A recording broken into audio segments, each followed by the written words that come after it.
Brendan Chilton is the General Secretary of Labour Leave. You should be ashamed of yourself, mate. Good evening to you too, mate.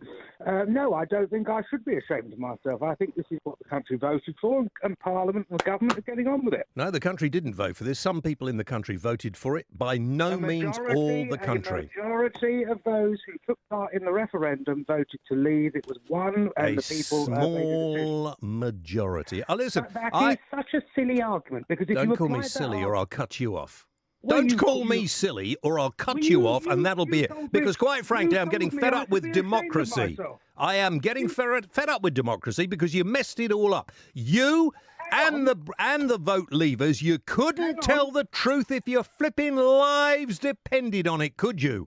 Hang on, I just don't hang on. Your call, and you began by saying to me, "Good evening, you should be ashamed of yourself." That's no way to welcome a guest to your show. I will welcome a guest to my show any way I see fit.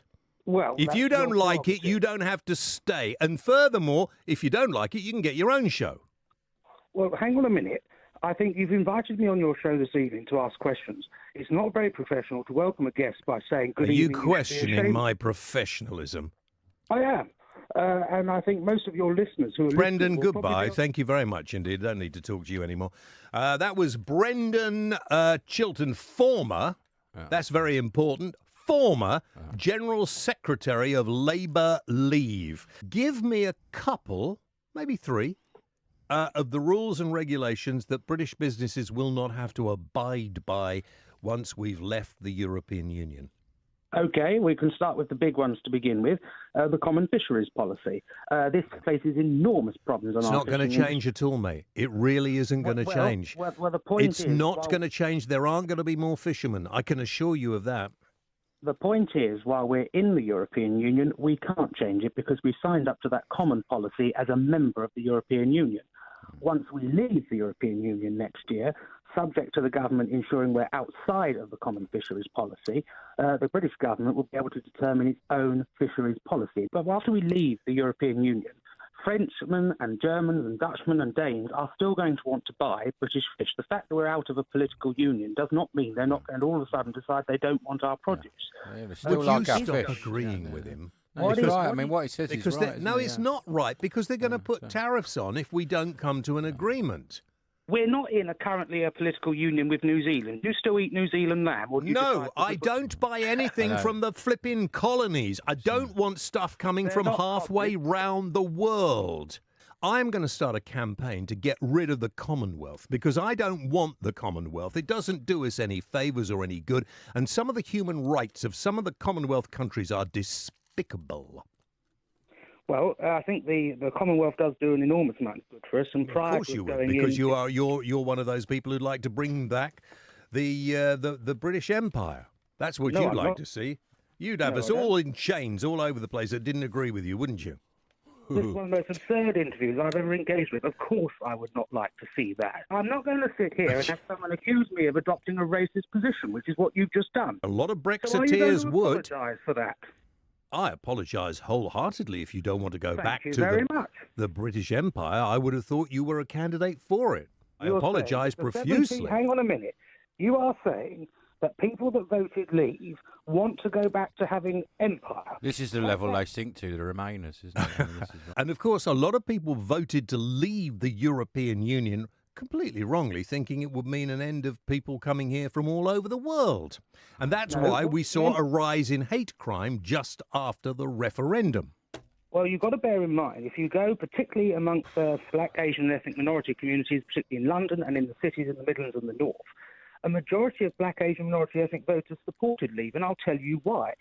Currently, as a member of the European Union, we have a racist immigration policy that gives preference and exclusivity to citizens living in the European Union. That's not racist. That is not racist. You are being ridiculous. Hang on. That is not... No, you've just said it's racist. It is not. I suggest you retract that. Well, I'm about to explain why it is. At the moment, our current immigration policy always gives preference to people living in the European Union. Of course it does. We have free movement of citizens, and that isn't racist. Yes, hang on a minute. That is not racist, Brendan. You're bending the truth. No, I'm not. I'm about to disprove you.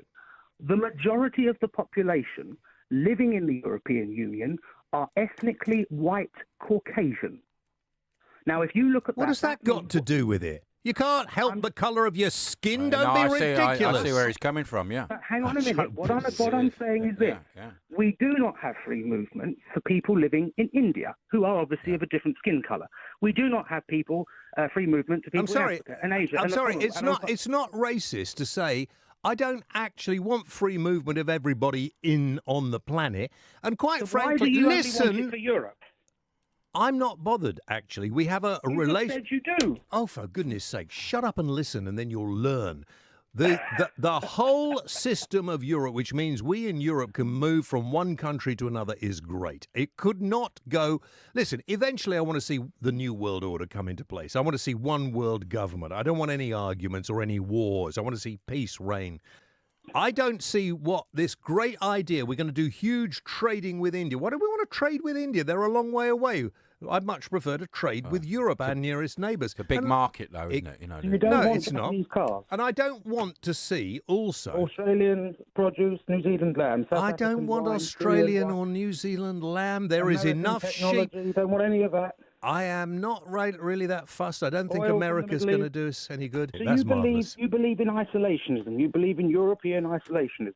Actually, if it keeps us all happy and we are as prosperous as we were, look, a lot of you guys, and you in particular, Brendan, and I need to get you down the pub and have a word with you because you wouldn't be so lippy face to face. I'm sure I'd be even lippier, mate. I don't think you would. And I need to sit you down in the corner and have a word with you and put you straight. Why don't you invite me on your show?